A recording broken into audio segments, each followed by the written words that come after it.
Oi pessoal, essa é a nossa sexta aula, cujo tema é benefícios das atividades físicas para a osteoporose e para a saúde mental. Vamos conferir a nossa escalada.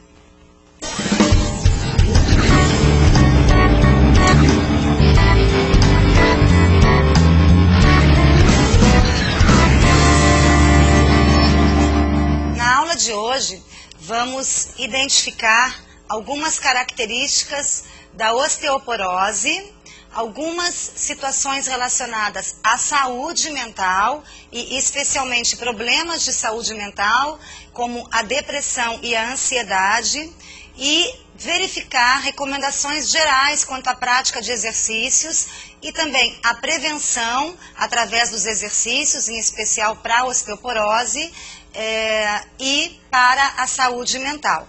Vamos direto ao assunto?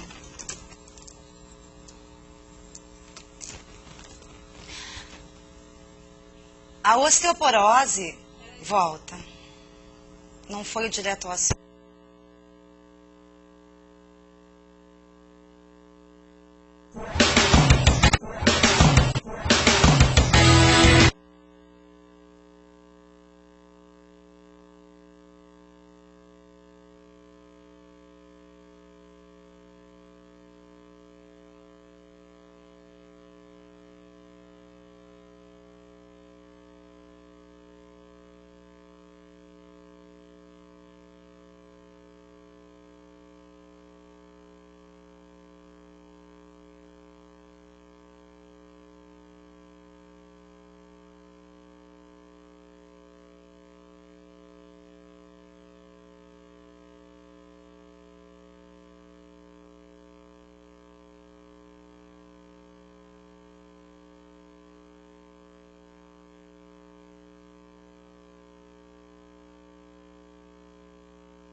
Oi pessoal, vamos à sexta aula da disciplina, cujo tema centra-se nos benefícios das atividades físicas para a osteoporose e para a saúde mental.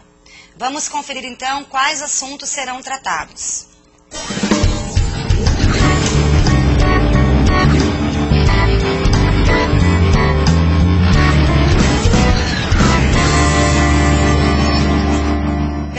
Na aula de hoje, vamos identificar algumas características específicas da osteoporose, falar também sobre saúde mental e, de maneira um pouquinho mais detalhada, dois problemas bastante atuais e incidentes de saúde mental, a depressão e a ansiedade, e verificar quais são as recomendações da literatura científica para a prescrição de exercícios nas situações de osteoporose e também para pessoas que tenham algum problema de saúde mental, conhecidos também como distúrbios mentais. Vamos direto ao assunto.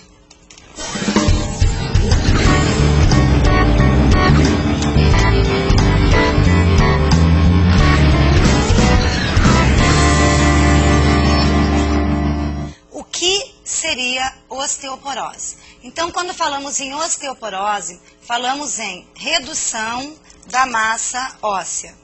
A redução da massa óssea, que também é denominada como redução da densidade mineral óssea, DMO, ela acomete principalmente mulheres após a menopausa. Homens também podem apresentar osteoporose em algum momento da sua vida, especialmente a partir da maturidade, porém, na maioria dos casos, quem sofre com osteoporose são as mulheres após a cessação da sua menstruação. A osteoporose, ela é considerada um problema de saúde pública e uma vez que eu tenho uma redução na quantidade de mineral nos ossos, eu tenho um risco aumentado também de fraturas. Os pontos de fraturas que são mais comuns, as fraturas ósseas mais comuns em indivíduos que têm osteoporose, são na coluna vertebral, no punho e no quadril. Também existem situações de fraturas no fêmur, mas esses 3 pontos são considerados aqueles com maior prevalência de fratura, né, de lesão óssea. E existem 2 tipos básicos de classificação da osteoporose. Uma osteoporose que está associada diretamente à pós-menopausa, que é denominada osteoporose tipo 1, e a osteoporose tipo 2, que está associada ao processo de envelhecimento. Então, nos homens, por exemplo, sempre que eles apresentarem osteoporose, essa osteoporose vai ser classificada como osteoporose do tipo 2. Para mulheres, dependendo da época, do momento em que essa osteoporose é identificada, ela pode ser classificada como osteoporose tipo 1 ou como osteoporose tipo 2, que vem associada ao processo do envelhecimento. É importante que a gente converse um pouquinho sobre de que maneira esse processo denominado osteoporose, essa doença, né, como que isso se instala, qual é a questão as questões que estão envolvidas na formação dos ossos, né, na quantidade de tecido mineral ósseo que um indivíduo vai apresentar.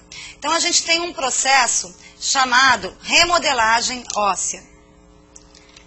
O que seria esse processo de remodelagem óssea?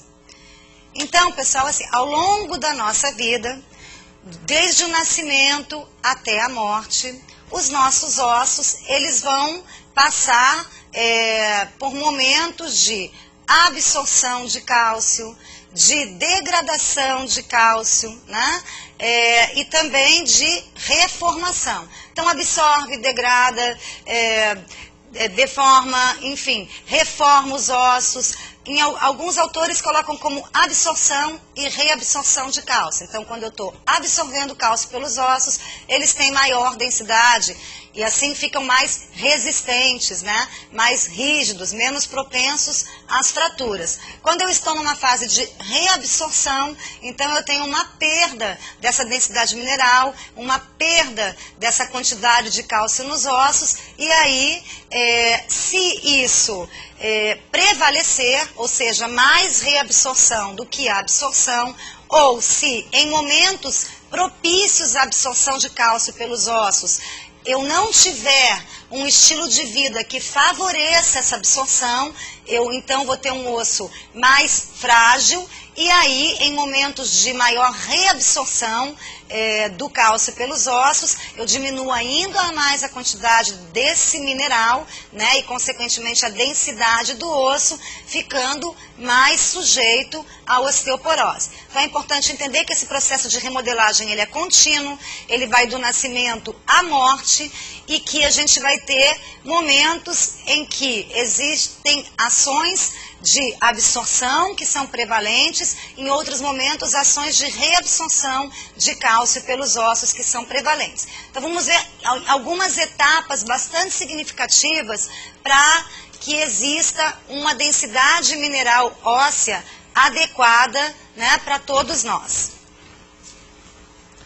Então nós temos como pico de densidade óssea entre 20 e 30 anos. Quando a gente falar em pico de densidade óssea, a gente vai pensar que nesse momento, nessa faixa etária, temos a maior densidade mineral óssea das nossas vidas, né?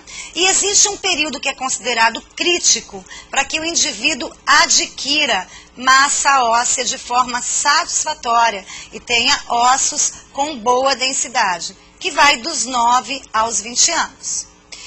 Bom, depois dos 30 anos, quando a gente atinge esse pico, temos o que se considera um momento de manutenção da massa óssea.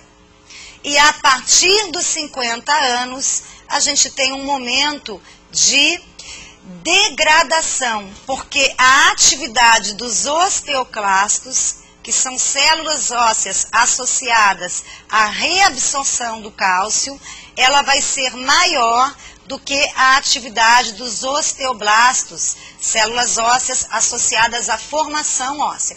Então a gente vai entender isso aqui um pouquinho, né? Vamos pensar nessas faixas etárias. Se eu tenho um período muito favorável à absorção de cálcio pelos ossos, que vai dos 9 aos 20 anos de idade, então, especialmente infância e adolescência, nesse momento os osteoblastos, células que estão associadas à formação óssea, à absorção do cálcio, têm uma ação maior, né, do que os osteoclastos, associados à degradação, né, à reabsorção de cálcio pelos ossos. Então, esse período, ele é fundamental para que os indivíduos adotem comportamentos associados à formação de uma densidade óssea aumentada. E esses comportamentos, eles estão diretamente relacionados à alimentação e à prática de atividades físicas. Então, dos 9 aos 20 anos, a ideia é que eu consiga ter a formação de uma massa óssea bastante satisfatória. Entre 20 e 30 anos, a gente tem o que é considerado o momento de pico, a maior densidade mineral óssea das nossas vidas. Aí, dos 30 até aproximadamente 45 a 50 anos, a gente vai ter uma manutenção dessa massa óssea. A partir daí, os osteoclastos, eles têm uma ação mais decisiva do que os osteoblastos. Então, eu começo a ter redução da quantidade de mineral, da quantidade de cálcio nos ossos. Esse é um momento bastante crítico, né? Normalmente, 45, 50 anos, um período para muitas mulheres, né, especialmente a partir dos 50 anos, pós-menopausa. Então, existem alguns fatores de risco que devem ser considerados para que possa haver uma análise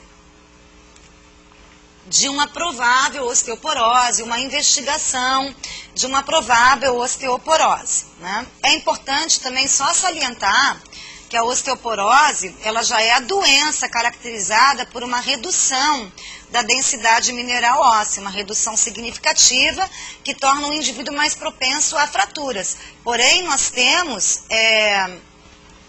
uma situação anterior à osteoporose, quando a massa óssea começa a ser reduzida, denominada de osteopenia. Esse é um momento em que, se o indivíduo tem fatores de risco, como os que a gente vai apresentar, né? Especialmente as mulheres, é importante fazer exames, conversar com o seu médico, porque quando você identifica uma redução da quantidade de mineral óssea antes da osteoporose se instalar, é possível reverter, sim, essa situação através da alimentação, através dos exercícios, né? Então, antes que a doença se instale, você tem uma situação anterior, quando já se começa a identificar uma menor quantidade de mineral nos ossos. Então, vamos ver quais são os fatores de risco. A idade avançada, a osteoporose tem associação com o envelhecimento. História familiar de osteoporose, sua mãe, sua avó, sua tia, né? Alguma fratura após 45 anos que você, né, que a pessoa venha a apresentar. Uma baixa massa óssea, pessoas que têm, assim, desde sempre, um desenvolvimento ósseo, né, os diâmetros ósseos menores do que o que se espera para a idade. Anorexia nervosa. Amenorreia, que é a cessação da menstruação, isso é bastante presente em atletas que reduzem muito o seu percentual de gordura. Deficiência de estrogênio, então o hormônio sexual feminino predominante, seja por uma menopausa prematura, que é considerada antes dos 45 anos, ou por alguma questão cirúrgica, como quando a mulher tem que fazer uma cirurgia no seu aparelho reprodutor, né? Enfim, são retirados, né, o útero, ovários, as trompas, então você vai ter aí, por uma situação cirúrgica, uma deficiência na quantidade de estrogênio. O sexo feminino, a gente já conversou, que é mais incidente em mulheres, né? O baixo peso, pessoas de baixo peso, e aí dentro do índice de massa corporal, a gente tem como baixo peso aquelas pessoas que estão abaixo de 19 quilogramas por metro ao quadrado. Então, entre 19 e 25, peso normal, e abaixo do peso, né, pessoas abaixo de 19 quilogramas por metro ao quadrado. Isso é bastante importante. Se ao longo da vida essa pessoa sempre foi bem magra, ela tem um fator de risco para osteoporose, homem ou mulher. Né? Então, através do índice de massa corporal, você consegue identificar pessoas que são consideradas com baixo peso. A gente também tem como fatores de risco uma ingestão de cálcio reduzida ao longo da vida, e especialmente na infância, adolescência e no momento de pico de massa óssea, e também deficiência de vitamina D. Importante lembrar que a exposição ao sol por pequenos períodos todos os dias, né? Pequenos, 5, 10 minutos, não precisa ser o sol forte, né? A gente já viu que o câncer de pele aumenta muito no Brasil, então é o sol do início da manhã, do fim da tarde, ajuda, então, nessa absorção da vitamina D, né?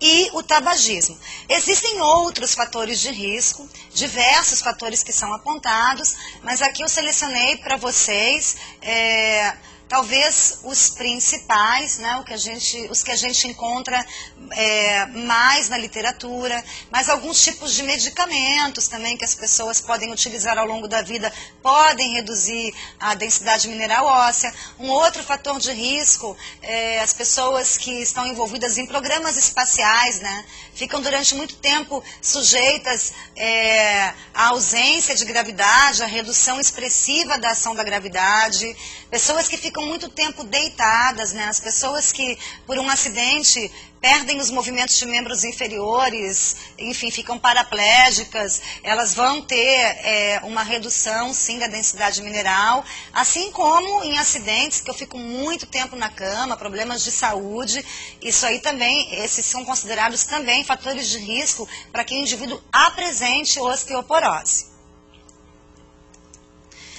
Bom, o que se sabe sobre osteoporose e atividade física?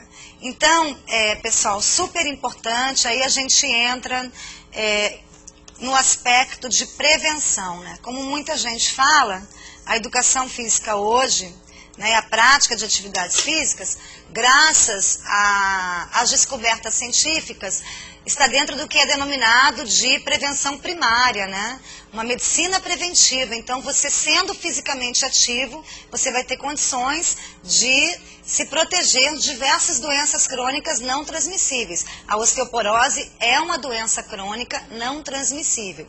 Então, o estilo de vida é fundamental na prevenção. Isso inclui, logicamente, uma boa alimentação, mas como a gente trabalha com educação física, a gente vai se ater às recomendações para a prática de exercícios físicos. Então, algumas evidências científicas, dentre várias que surgiram, né, e isso já vem sendo pesquisado há algumas décadas, demonstraram que os indivíduos atletas, eles apresentam maior densidade mineral óssea do que indivíduos não atletas, e isso independentemente de sexo masculino ou sexo feminino. Então, esse é um primeiro ponto que a gente deve destacar, que os atletas apresentam maior densidade mineral óssea do que pessoas sedentárias ou pouco ativas. Outra evidência científica muito importante é com relação ao tipo de atividade. Então, as atividades de sustentação do peso, elas são mais eficazes. elas são mais interessantes quando a gente pensa na densidade dos ossos dos membros inferiores e da coluna vertebral. Então, vamos pensar aqui, né, o que são as atividades de sustentação do peso. Existe uma diferença. Atividades com o peso sustentado com sustentação do peso. Por exemplo, quando você vai para uma bicicleta ergométrica, você está numa atividade em que o seu peso, né, ele está sendo sustentado, é uma atividade com sustentação do peso. Né? Agora, a atividade de sustentação do peso é aquela na qual o indivíduo está suportando o peso do seu corpo, né? A gente vai pensar na ação da gravidade, né, o tempo inteiro.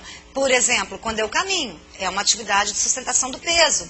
A ginástica, dança, corrida, né? Esportes com bola, como basquete, vôlei, handebol, enfim, são atividades que a gente vai ter que sustentar o nosso peso e fazer força com relação à ação da gravidade e colocar impacto sobre os nossos ossos. Então, essas atividades, elas são consideradas melhores para a densidade mineral óssea do que atividades cujo peso está sendo sustentado, por exemplo, na natação, pelo empuxo, né, por uma própria força física do meio líquido, ou em uma bicicleta ergométrica. Bem, uma outra evidência bastante interessante, dentre várias que a gente tem sobre isso, é que quanto maior a prática de atividade física ao longo da vida, maior vai ser a massa óssea e menor o risco de fratura do quadril. E aí, atividades físicas de maneira geral. Se a gente fala em quanto maior a prática ao longo da vida, a gente já sabe que isso inclui e é de fundamental, é fundamental, né, que a gente conscientize os pais para que seus filhos, desde sempre, realizem atividades físicas diversas, seja na praça, no parque, na praia, num clube, mas que eles estejam se movimentando, porque a gente vai reduzir muito a incidência de fraturas, né? E essa é uma evidência bastante significativa. Fraturas na região do quadril serão menores entre pessoas que vão realizar mais atividades físicas ao longo da vida. E vamos ver quais são as recomendações para o exercício. Então, a primeira coisa, existe uma recomendação específica para a infância. Na infância, o que se fala é que pelo menos 3 vezes por semana, durante 10 a 20 minutos, as crianças devem realizar atividades de sustentação do peso. Então, atividades onde hajam exercícios ginásticos, que as crianças corram, que as crianças saltem. Então, quando ela vai para um parquinho, permitir lá que ela, se ela está pendurada num brinquedo, que ela realmente, né, um brinquedo que não ofereça na altura risco de vida, enfim, ou de um machucado sério, mas que ela se jogue, que ela salte, que ela pule bastante. Atividades simples, como pular corda, né? Brincar de amarelinha, pular amarelinha, elástico, enfim, piques diversos, brincadeiras que ela possa fazer. Isso não precisa necessariamente inserir uma criança e um adolescente, já que essa idade entre 9 a 20 anos é muito importante para a massa óssea. Não precisa pensar em inserir obrigatoriamente na prática de uma modalidade esportiva, mas realizar atividades pelo menos 3 vezes por semana, entre 10 a 20 minutos no mínimo, onde exista sustentação do seu peso corporal. Para adultos, também o que se recomenda são atividades de resistência. Quando a gente falar em atividades de resistência, preferencialmente atividades que durem um determinado tempo, que levem o indivíduo, né, a ter que manter um certo esforço, porque isso vai ser importante também para o condicionamento físico, com sustentação do peso. Por exemplo, jogar tênis, subir escadas, correr, fazer musculação. Né? A musculação é bastante importante para que haja lá um fortalecimento da massa muscular e assim com uma massa muscular mais forte, sempre maior carga estará sendo imposta aos nossos ossos quando nós deslocamos. Então, à medida que um indivíduo se desloca, que ele caminha, né, as evidências científicas mostram claramente que quanto mais pesado é o indivíduo, maior é a carga que ele impõe aos ossos durante o seu deslocamento e maior é a sua densidade mineral óssea. Então, isso foi bem estabelecido. E aí é importante que a gente lembre que no trabalho de musculação, com o tempo, você pode ter um incremento da massa muscular. E você pode aumentar o seu peso através de uma massa corporal magra, o que é considerado interessante para a saúde. Quando você caminha com maior massa muscular, você impõe uma maior carga aos ossos. E aí essa carga que é imposta faz com que os ossos transformem energia mecânica, a energia da caminhada, em energia química, que é o aumento da absorção de cálcio por eles. Então as recomendações incluem a musculação e, bastante importante, a carga incidente nos ossos deve ser alta. Então é melhor correr do que caminhar quando a gente pensa em prevenção de osteoporose. E aí, essas atividades de sustentação do peso, como a caminhada ou a corrida, 3 a 5 vezes por semana, o que vai ser importante também para a aptidão física, e musculação pelo menos 2 a 3 vezes por semana para os principais e grandes grupos musculares. As sessões com duração entre 30 a 60 minutos, isso é interessante tanto para aptidão física quanto para gasto calórico elevado, favorece também os processos de controle da composição corporal. E existe uma recomendação muito importante para quem vai trabalhar com idosos. Pessoas que vão trabalhar com idosos devem programar atividades que favoreçam a melhoria do equilíbrio.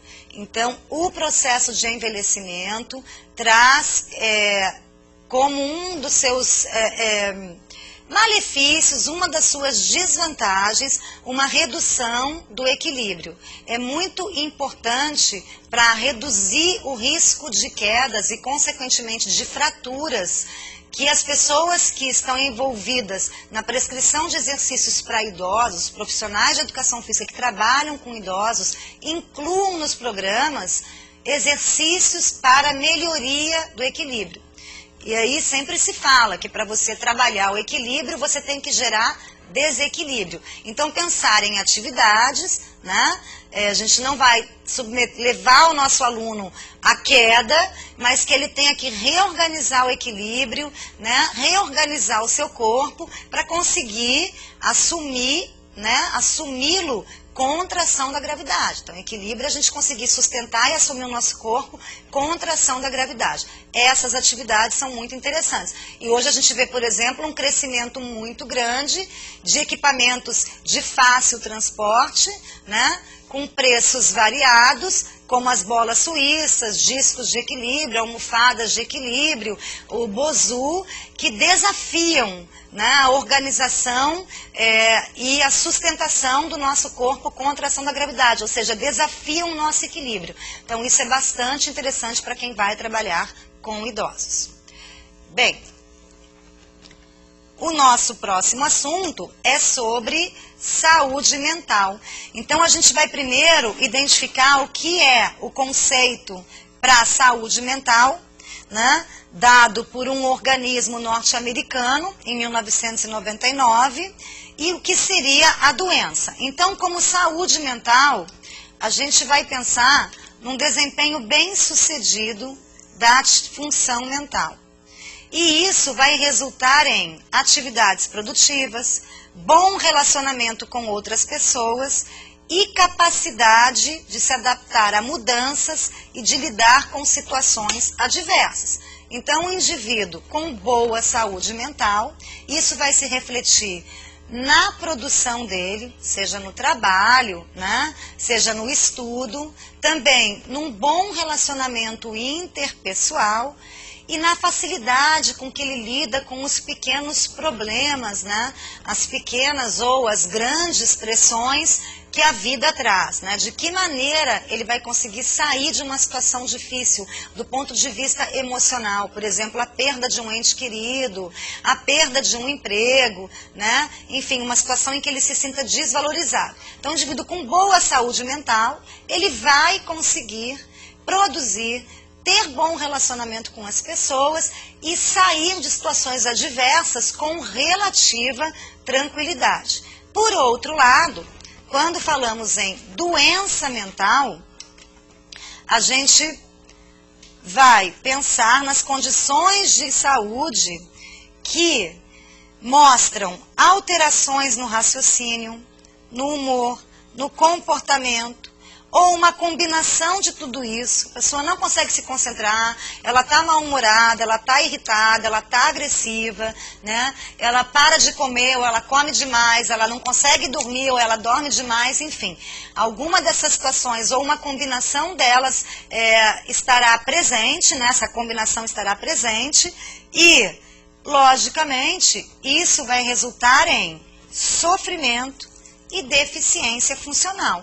Se a gente pensar, a pessoa não consegue comer direito, ela não consegue dormir direito, ela não consegue se concentrar, logicamente que se no trabalho ela precisa de atividades de raciocínio, ela vai apresentar uma menor capacidade para realizar isso. Ela não vai conseguir, por exemplo, fazendo faculdade, estudar e ter um bom rendimento do que se ela estivesse com o que a gente chama de saúde mental. Então, os problemas de saúde mental, eles vão impactar no dia a dia do indivíduo. E existem, lógico, muitos benefícios associados à prática de exercícios. E antes que a gente fale nos dois principais problemas de saúde mental, né, que vêm sendo apontados como grandes vilões da sociedade industrializada, das grandes cidades, que são a ansiedade e a depressão, vamos ver um vídeo que demonstra, de acordo com os avanços da neurociência, com as pesquisas nesse campo do conhecimento, diversos benefícios das atividades físicas para a saúde mental. Então vamos conferir de olho na imagem.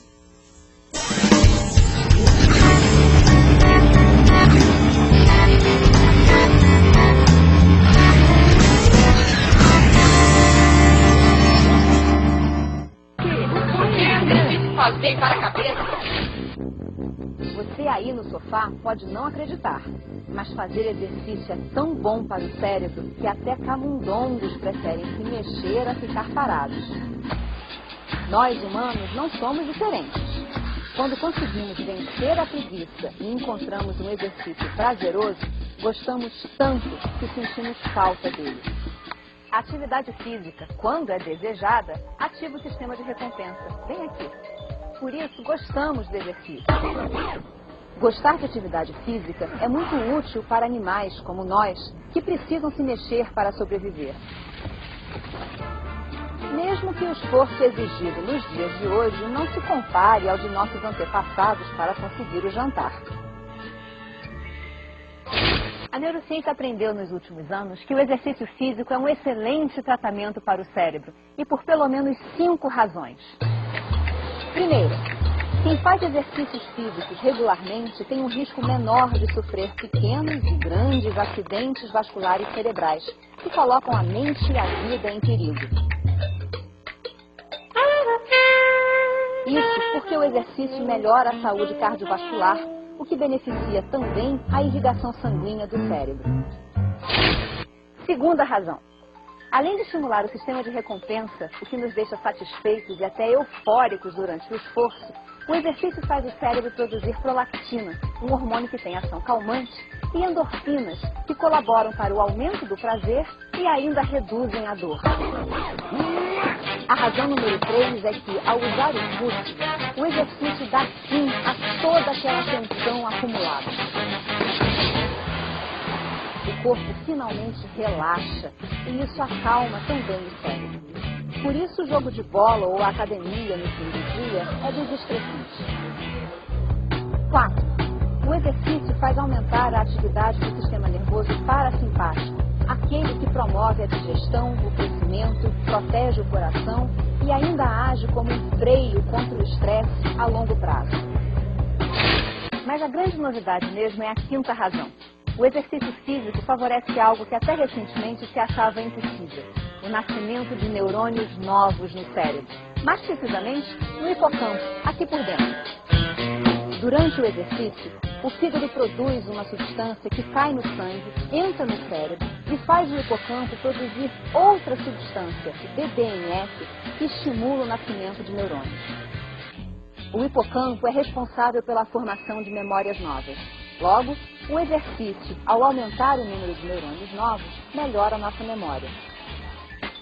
Recapitulando, o exercício protege o cérebro de acidentes vasculares, aplaca a dor, alivia a tensão do corpo e acalma o cérebro, desestressa a curto e longo prazo, melhora a memória e ainda dá prazer.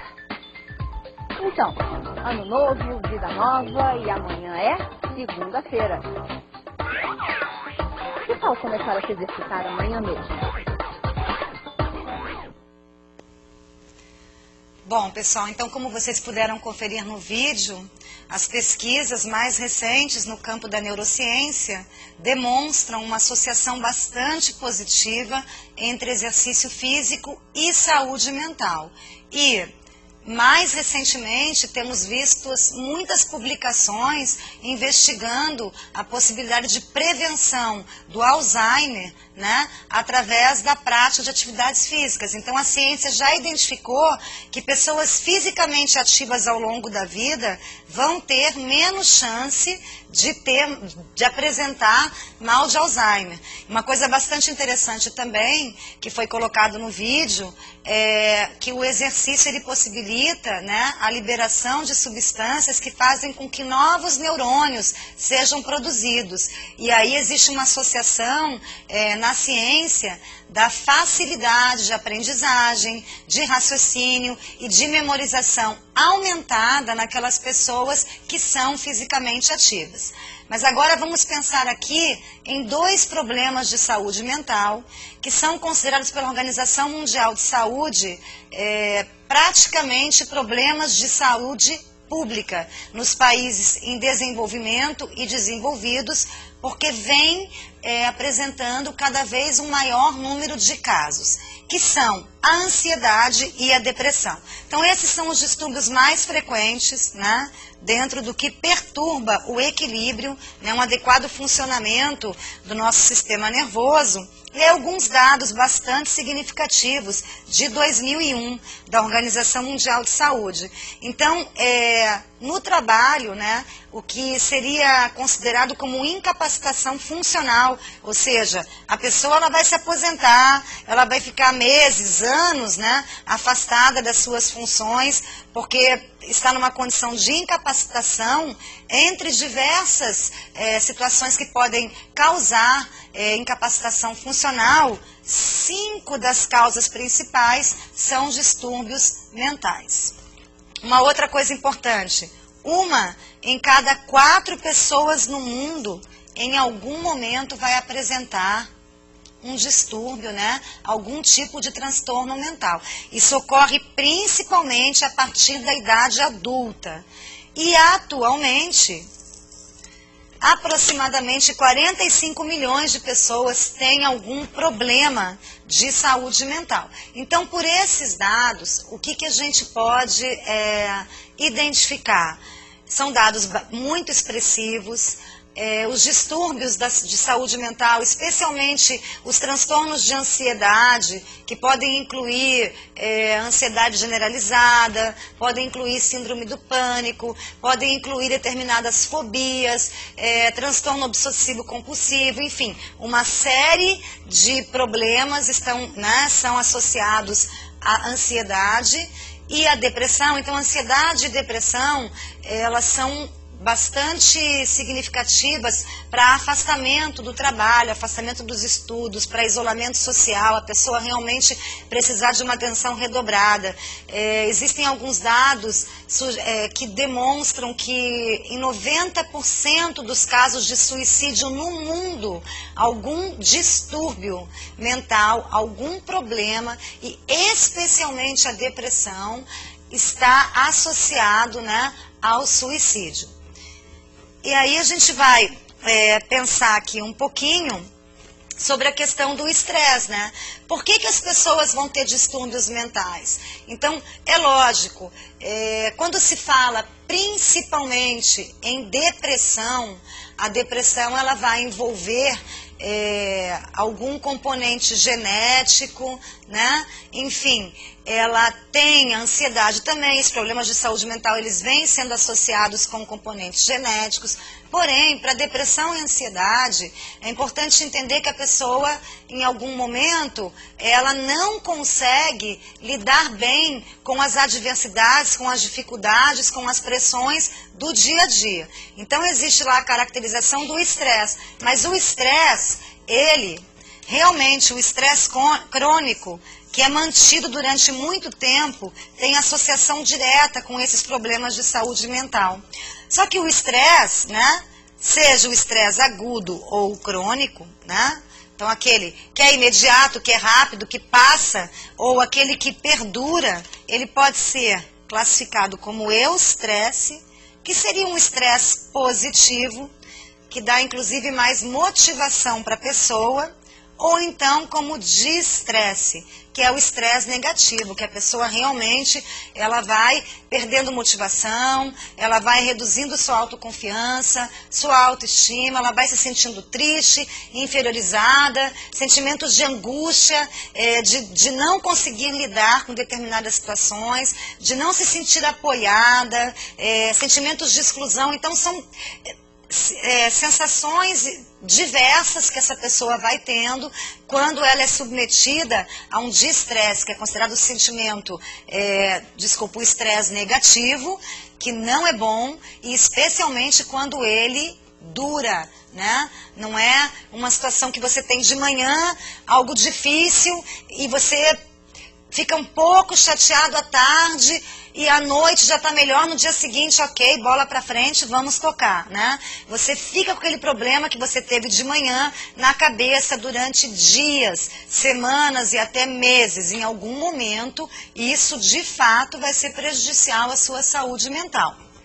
Bem, a grande questão do estresse é que todo estresse ele vai gerar uma demanda física ou psicológica que perturba a homeostase, perturba o equilíbrio do corpo, né? Inclusive aí com a liberação de substâncias, que são substâncias, por exemplo, que aumentam a pressão arterial, que aumentam a frequência cardíaca, né? Então a gente vai ter sempre uma perturbação no equilíbrio do organismo. Esse é o problema associado às situações de estresse. Essa demanda, ela pode ser uma demanda física, pode ser uma demanda psicológica, né? Você não consegue, por exemplo, se concentrar.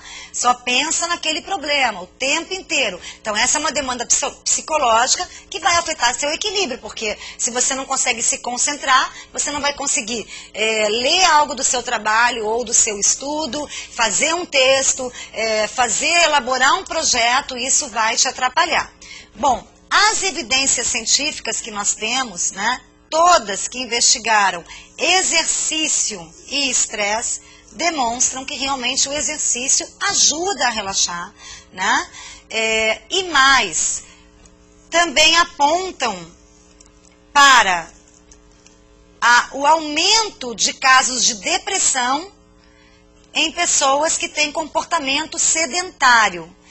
E a partir disso, né, da revisão de literatura, de várias pesquisas conduzidas, já se indica, já se fala claramente que tanto a ansiedade de traço, que é a ansiedade de traço? Aquela ansiedade que a pessoa apresenta no momento, como a depressão, ambas tem no exercício um importante mecanismo de tratamento. Então, é interessante a gente pensar aqui, as evidências científicas mostram que depressão e ansiedade, que o indivíduo apresenta naquele momento, podem ter no exercício e terão no exercício um importante fator para o tratamento, para que a pessoa saia de um quadro de depressão, para que ela reduza a sua ansiedade, né, consiga lidar com as pressões do dia a dia. E mais, além dessas evidências, importante lembrar lá no vídeo que o exercício é um mecanismo de relaxamento físico e mental. Então, a pessoa não tem ansiedade, não tem depressão. Ela é fisicamente ativa, ela teve um problema no trabalho, em casa, está com uma preocupação com o familiar. Ao realizar o exercício, em função de diversas teorias associadas que a gente já vai ver, essa pessoa, ela relaxa e diminui o estresse. Então, diminuindo também as probabilidades de uma depressão ou de algum tipo de transtorno de ansiedade. As indicações da literatura, né, esses estudos aí que demonstraram importante a prática de exercícios para tratamento dos problemas de saúde mental, eles apontam para a prática de pelo menos 20 minutos de exercícios durante, no mínimo, 2 meses e meio, para que a pessoa comece a perceber os benefícios, né? Então também não é mágico. Eu estou chateado, eu estou triste, isso foi se somando na minha vida, e no momento que isso se somou, dali a um tempo eu não estou conseguindo dormir, enfim, procuro um médico e tenho que tomar algum tipo de medicamento. Ele vai dizer para mim, além do medicamento, para você poder se concentrar, poder dormir, poder voltar a produzir adequadamente, se sentir bem, você vai fazer exercício. Quanto? No mínimo, né, 20 minutos. Mas as evidências científicas apontam que o ideal são exercícios a partir de 40 até 50 minutos de duração. Exercícios de média a longa duração, mais para longa do que para média.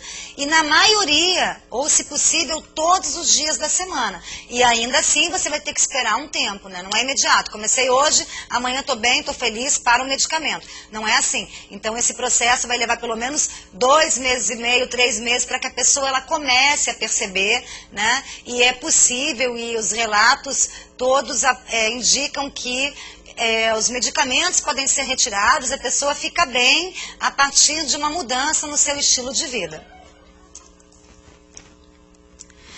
Bom, qual seria então, só para a gente tentar entender, é importante que vocês leiam sobre isso, existem algumas teorias que explicam como o exercício vai atuar, por que ele é tão positivo. Então, algumas teorias dizem que o exercício vai mudar o comportamento do indivíduo, né? Vai alterar lá a forma como ele pensa sobre uma determinada situação. Outra teoria de interação social fala realmente se sentir incluído num ambiente, de fazer parte de um grupo, e aí as atividades coletivas, elas são bastante interessantes. Tem teoria que diz que o grande lance do exercício é que a pessoa distrai, ela se concentra em outras coisas enquanto ela tem que realizar aquelas tarefas, e aí ela tira o foco do problema ou dos problemas que são fonte de incômodo, né? Tem teoria que diz que isso está diretamente associado à melhoria da aptidão cardiovascular ou cardiorrespiratória e uma melhor circulação sanguínea como um todo, aumentando a oxigenação cerebral e possibilitando assim um relaxamento mental. Existem as teorias que apoiam que o exercício aumenta a liberação de neurotransmissores benéficos, das monoaminas, dopamina, serotonina e noradrenalina, fazendo com que o indivíduo se sinta bem, que ele reduza, por exemplo, a sua ansiedade por ficar mais calmo, mais relaxado, que ele se sinta mais alegre após a sua prática. E também a gente tem a teoria de que o exercício aumenta a liberação, a circulação do que são denominados opioides endógenos, né? Beta-endorfina, que tem associação direta, por exemplo, com a redução de dor e com sensações de euforia, né, aumentadas. Então, alguns processos químicos estarão justificando, né, os benefícios do exercício. A maioria das pesquisas enfatizou exercícios que envolvessem grandes grupos musculares, para que houvesse uma maior circulação sanguínea como um todo. Temos ainda poucas evidências sobre o papel dos exercícios localizados. Agora, o que é muito importante para esses casos é que nós, profissionais de educação física, identifiquemos esportes, exercícios que a pessoa goste mais. E de preferência que ela possa fazer com um grupo. Isso pode ser bastante positivo. E como eu falei anteriormente, né, a recomendação atual é para que essa prática, de preferência reunindo, né, o que é agradável, o que é prazeroso, o grupo, ela seja feita por pelo menos 45 minutos, porque estaria associada ao aumento na liberação desses neurotransmissores, então uma quantidade maior dos neurotransmissores, né, das monoaminas e também dos opioides endógenos, todos juntos trazendo estados de euforia, redução de dor, estados de relaxamento, sensação de bem-estar. Então essa seria aí a indicação para a prática de exercício físico. Bem, vamos resumir a nossa aula de hoje.